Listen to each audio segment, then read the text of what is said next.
few weeks ago, it was my buddy's stag, and leading up to this stag, I decided that I was going to drink that weekend. And prior to that, I haven't drank in about three and a half years. The last time I really drank was the night of my spiritual awakening. I made a video about it, but I'll leave a link in the description. But it was basically where my life got turned inside out. My reality got turned inside out, and it put me on the path toward discovering myself. So in that night, I basically decided that I wasn't going to drink anymore. Since then, I've had one beer. We went to a Canucks game, and I bought my buddy a beer because it was his birthday, and I shared a beer with him. But other than that, I really haven't drank since then, and that was October of 2016. We got to the stag. It was a 3-day event. We're out in the middle of nowhere because of COVID and whatever. It just worked out that way. But, we were all drinking and having a good time. And initially, when I first drank, it was really interesting. It was like I was able to see how alcohol actually works. Because what I would tell people is that I used to drink and I would use it as a crutch. It helped me to socialize. And that was the main reason of using it. I never liked drinking by myself. But in social situations, it just made it really easy to interact and talk to people. But this time, when I was drinking, I could see like that was just like a story. It was a story that I was telling myself. And really what alcohol was doing, it was like a mask for me to hide from my problems. And it's really easy to use it like that. Whether you've got pain from your past, whether you're antisocial or you have trouble socializing like I did, and I still do to an extent. Alcohol it's a terrible drug. I don't really see the need to do it. Like even after that weekend, I had my weekend and it went fine. It was fun. Like it was a blast, to be honest. I had a really good time. But then coming out of that weekend, I I kind of planned the thing because I was the best man, so I put it all together. So I brought home a bunch of extra beers and all that stuff. So I've got all these extra beers, and even since then I've tried a couple, and it's just like what am I doing? What's the point of this? It just doesn't have that same appeal that it used to. And I find that most fascinating. So back to the stag, there was this one individual in particular, and he really reminded me of how I was like 10 years ago, where he would just drink and drink and drink. And, there was this progression that happened over the weekend. It was a 3-day event, so every morning this guy would wake up just like absolutely hungover, just can't function for the first half of the day. And then by the night time, he was able to like get going again once he started drinking again. By the third night, we ended up going out for dinner, and he reached his like climax of the weekend where, the way I see it is like it was like an ultimate cry for help, in a sense, where he just drank so much. Then he started getting agitated and aggressive toward some of the members of the group. We had to leave him at the restaurant, and we actually kayaked to the restaurant because we're out in the harbor, out in Pender Harbor. So we hopped in our kayaks and we went back. We left somebody to watch him.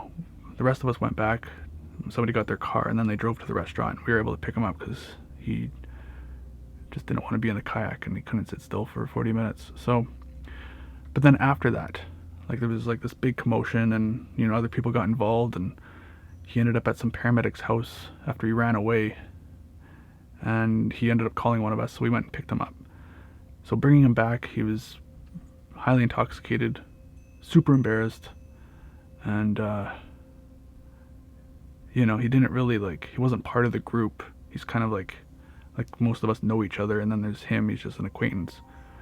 So he was trying to fit in, and he was having trouble doing that.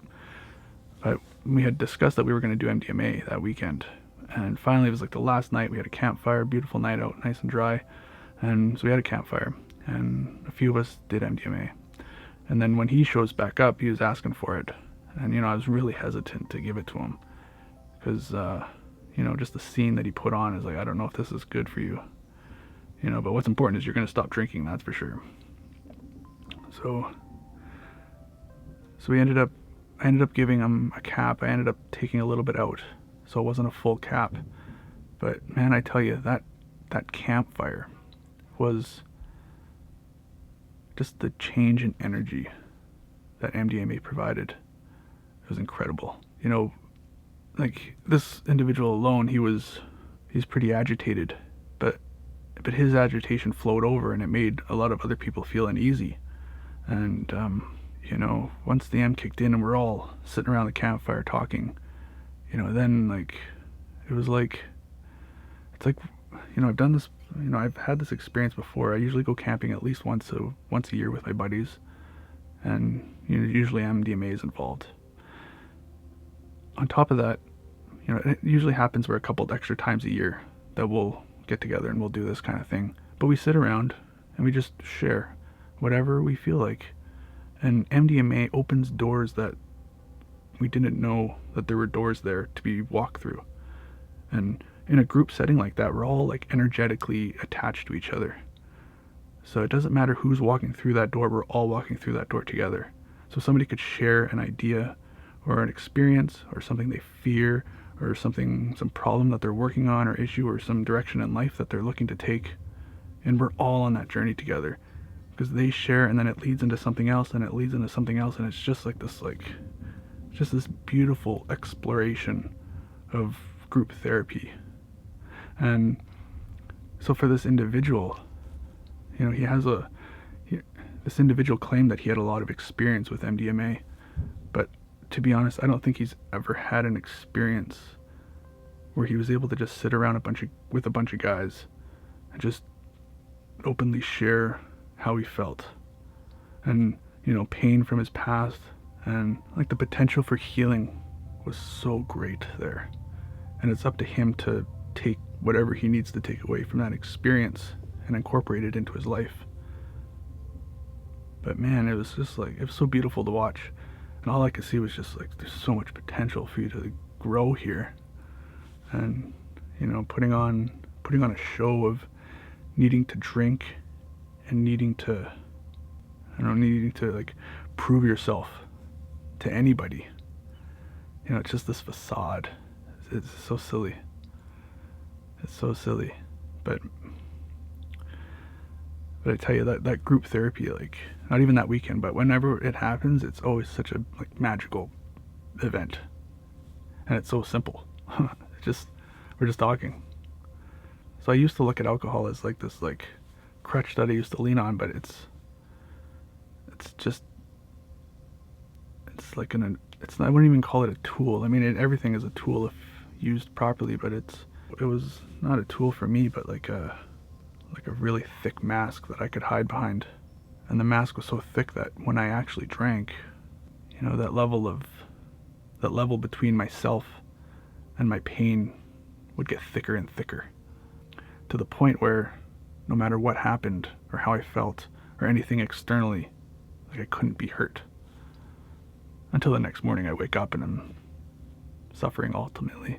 And initially, another thing too is I really closed myself off to alcohol. Now I'm looking at it and I'm open to it if I feel like it. But I'm guessing that there won't be very much of that, if any.